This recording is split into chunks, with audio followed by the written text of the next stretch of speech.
ప్రకటన గ్రంథము 3వ అధ్యాయము 17వ వచనం. నీవు దౌర్భాగ్యుడవును, దిక్కుమాలిన వాడవును, దరిద్రుడవును, వృద్ధి వాడవును, దిగంబరుడవై ఉన్నావని ఎరుగక నేను ధనవంతుడను, ధనవృద్ధి చేసుకొని ఉన్నాను, నాకేమీ కొదవలేదని చెప్పుకొనుచున్నావు. You say I am rich, I have acquired wealth and I don't need a thing. నాకు ఇప్పుడు ఏమి అవసరమో. కానీ దేవుడు ఏమంటున్నాడు తెలుసా? నీవు దౌర్భాగ్యుడవును, దిక్కుమాలిన వాడువును, దరిద్రుడు. ఎందుకంటే నువ్వు ఆ మాటని నమ్ముకున్నావు కాబట్టి నాకు ఇంకా ఏమీ అవసరం లేదు. పర్ఫెక్ట్.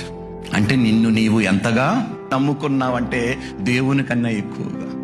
కొన్నిసార్లు బైబిల్ చదవబుద్ధి అవ్వదు, ఎందుకంటే అది మనతోనే.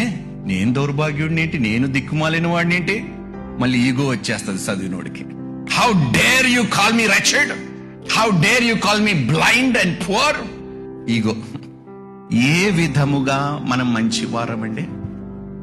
దేవుని కృప పొందుకోవటానికి, దేవుని మేలులు పొందుకోవటానికి, దేవుని దీవెనలు పొందుకోవటానికి, దేవుని ఆశీర్వాదములు పొందుకోవటానికి, అన్నిటికన్నా బహుగా దేవుని యొక్క పవిత్రమైన పరిశుద్ధాత్మను పొందుకోవటానికి ఏ పాటి వారమో మనము. అయినా లోబడమే ఈ దేవునికి మనము, అయినా ప్రార్థనలు చెయ్యమే, అయినా ఒప్పుకోమే మన అపరాధములు, మన దోషములు, మన పాపములు.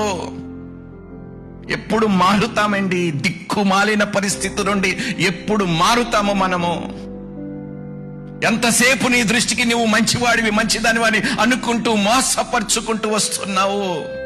అందుకనే పౌలు అన్నాడు, నా శరీరములో ఏ మంచిది కూడా లేదు.